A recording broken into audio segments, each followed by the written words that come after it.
Now we're going to talk about the different methods of running the IPO. And what we have is we have the underwritten deal and we have the book build deal. And you will also find that both of them will run simultaneously. And we'll look at some little examples of that.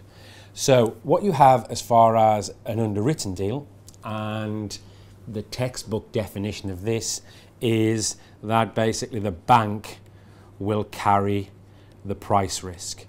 And what that means is that the bank offers to buy for a set price.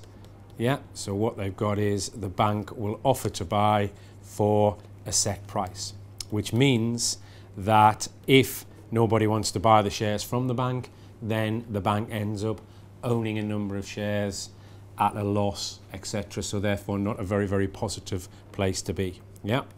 Now, this, given the climate that we've had for the last few years, obviously is not something that the banks are totally comfortable with. So the other thing about underwritten deals is that banks can underwrite at various stages in the process. Yeah. So therefore, the earlier in the process that the bank underwrites, the more risk it takes. The later in the process, obviously the less risk it takes because it has more information. Yeah.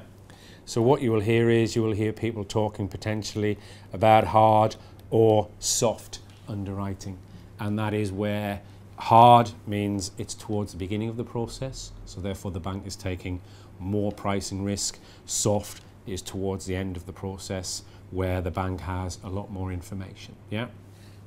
I was recently talking to somebody from ECM in one of the banks, and they underwrote for a period of 3 days, and that was in between the time where the shares are allocated and where payment is made. So therefore there are 3 days in between the allocation and the receiving of the cash, and that was the only period that the bank underwrote for. So therefore this is not the bank taking an enormous amount of risk. The risk they're taking is I will give Fidelity some shares and they won't pay me. So therefore not a massive amount of risk. So when you hear underwritten or underwritten being used, we've got to be aware that it means a number of things. It can be banks taking a lot of risk, or it can be banks taking not a huge amount of risk. But the other method, or a method in what I've just mentioned that could run simultaneously, is the book build. Yeah, and this is where the corporate takes the pricing risk.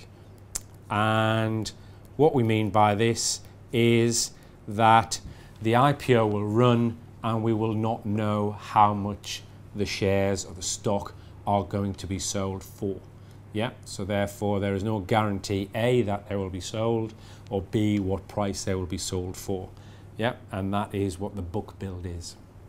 And this is where the equity guys will call the buyers of shares, and so therefore the equity sales team will call potential buyers, and what they will do is they will ask, how many shares are you willing to buy and at what price? Yeah, so therefore there's a roadshow where the management visit potential investors. They sell their company to the potential investors in the fact that they say, look, we're brilliant at this, we're excellent at that, this is a reason why you should invest in us. Hopefully that will whet the appetite of the investor, and then what the investor will do is they will place an order, and that is what the book build is. So what the investors will say is, if the share price happens to be 20 cents or $20, then I am willing to buy 1 million shares. If the share price happens to be $21, then I'm only willing to buy 500,000 shares. Yeah, so what you've got is the sales team using software will develop a book of demand. At certain prices, how much can we sell? And that's what the book build process is. But as I mentioned, if there is not enough demand, then either A, the IPO won't take place, or B, I will sell for a price that the corporate may not be comfortable with.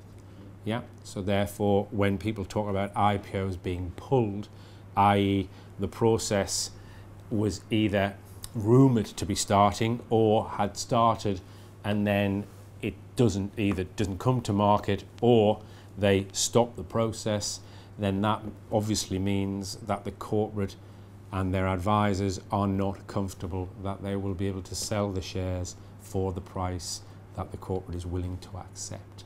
Yeah. So therefore there are two things about book building when we talk about pricing risk. Either A, they will sell it for a lower price than they expect, or the IPO will not take place. Okay, so underwritten is where the bank gives a price. Very rare in the current climate because of the risk that the banks take for the underwriting to be for any reasonable period.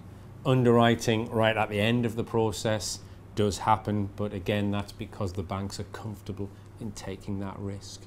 A more common route is book building with possibly a little bit of underwriting there, backstop underwriting at a relatively low price if the corporate actually needs the money. But book building is where we visit the market decides how much they're willing to pay for the shares, and the corporate then sells the shares at that price, or the corporate doesn't sell the shares.